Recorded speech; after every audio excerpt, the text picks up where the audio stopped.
لا يصدعون عنها ولا Masih jauh nih tanah nih. Ini jauh nih. Nggak betul ini. Oh, masih jauh. Ini Sultan. Diam gitu. Tuh, dengan Pak siapa nih Pak? Pak Said Muzani. Said Muzani, Pak. Pak boleh diceritakan nggak Pak sejarah masjid ini dulu gimana nih Pak? Jadi masjid ini sejak zaman kerajaan sudah ada, tapi di masa pemerintahan Sultan Syarif Hasim, Sultan Siak ke-11, masjid ini terbuat dari kayu.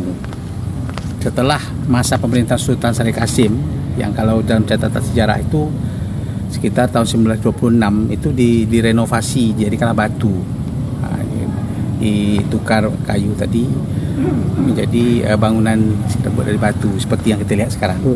Jadi menurut catatan juga waktu itu lamanya pembangunan itu lebih daripada 10 tahun.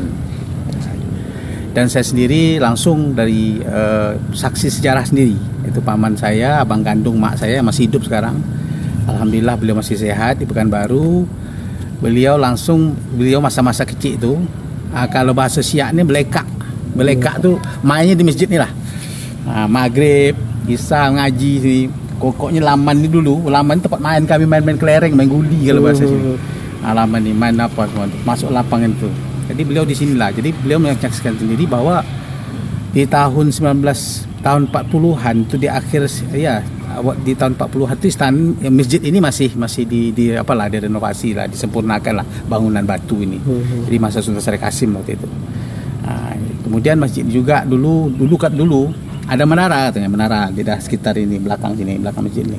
Menara itu dulu kan untuk azan, masa itu belum ada mic, belum ada speaker. Jadi di menara itulah orang azan ya? Khususnya katanya menara itu waktu subuh. Menurut paman saya, keterangan paman saya itu subuh hari. Jadi kabarnya dulu kalau orang dari Mempura, orang dari Tanjung, kalau sholat kemari nih Pak. Jadi masa kecil saya menyaksikan bahwa masjid ini jadi sentral pelaksanaan sholat Jumat, baik dari Kualian, kemudian apalagi dari seberang sungai ini, kemudian dari daerah Tanjung Agung itu.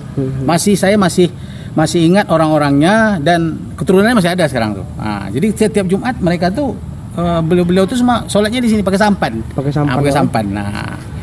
Kemudian juga untuk sholat tarawih bulan Ramadan ini, azan ini menunggu dari Kampung Tengah nih, orang nyebrang baru azan. Makanya dulu ada tradisi sini azan dimundurkan kalau ada nisa tuh, dimundurkan 15 menit setelah dari waktu yang sebenarnya. Tujuannya menunggu. Kemudian juga untuk sholat tarawih bulan Ramadan ini, azan ini menunggu dari Kampung Tengah nih, orang nyebrang baru azan. Makanya dulu ada tradisi sini azan dimundurkan kalau ada nisa tuh, dimundurkan 15 menit setelah dari waktu yang sebenarnya. Tujuannya menunggu jemaah yang datang dari seberang, dari mana kan, orang jalan kaki dulu ada kendaraan, sepeda membayar lu kan, gitulah kira-kira. Waktu azan yang Sultan datang baru azan. Kemudian kalau untuk tradisi, kemudian waktu solat, maksudnya waktu solat khususnya hari Jumat lah ya, khususnya hari Jumat itu dulu menurut cerita dari mulut ke mulut dari saksi itu sendiri, seperti paman saya ceritakan tadi, Pak Haji Tengku Mutaranum itu menunggu Sultan datang. Begitu Sultan datang, Sultan tahiyatul masjid, sholat tahiyatul masjid, azan pun dikemanakan. Begitulah dulu. Jadi tanda masuknya waktu Sultan datang. Kenapa? Waktu itu tak ada jam.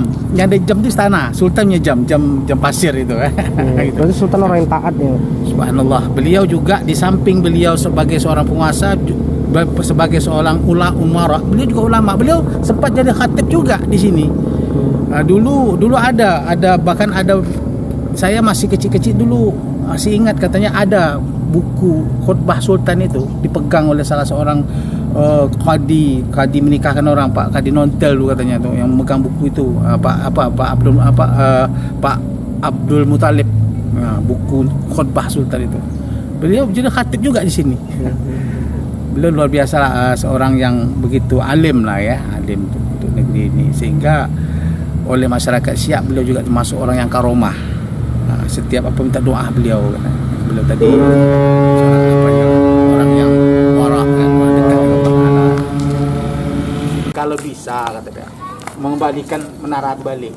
Saya sudah sampaikan dulu kan, tapi mungkin karena situasi kan sih menara itu kembalikan lagi katanya. Oh, dibuat lagi biar ada dibuat lagi ya. Jadi Pak, untuk bagian dalam masjid ini tak ada yang dirubah sejak zaman Sultan sampai sekarang? Sejak zaman Sultan kalau bentuk tak ada dirubah. Cuma paling-paling direhab batu-batu yang gugur kan, tapi batu tak ada gugur, paling papan-papan ni lah. Papan ni.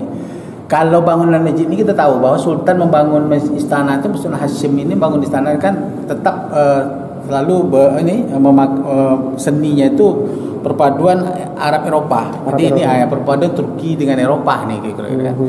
Ada juga yang nyangkut-nyangkut istana. Kalau kita tengok istana kan ada mirip-mirip juga kan konstruksi itu. Itulah kira-kira. Itu bangunannya ada ini. Tetap gitu. Ke arah-arah ke Timur Tengah gitu. Tengah dan ada bangunan luasnya juga segini. Segini tak ada berubah. Jadi dulu kalau tengok di foto tu teras tu baru juga tu. Baru tahun berapa saya tak ingat.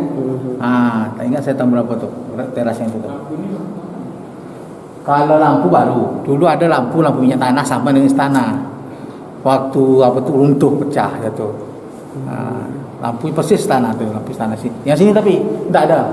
Dan lampu ini kemudian ini namanya. Ini pun kemudian ditambahkan di kaligrafi ini kemudian.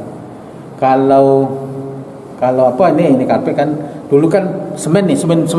Semen licin ini. Sejuk kau tidur. Kami kalau belum puasa tidur sejuk di atas semen itu lah. Macam keramik istana itu ya? Keramik istana. Tak keramik istana, semen licin tu. Semen licin tu. Itu. Mau diganti dengan batu palam ni kan, ditempel lagi batu palam. متكئين عليها متقابلين يطوف عليهم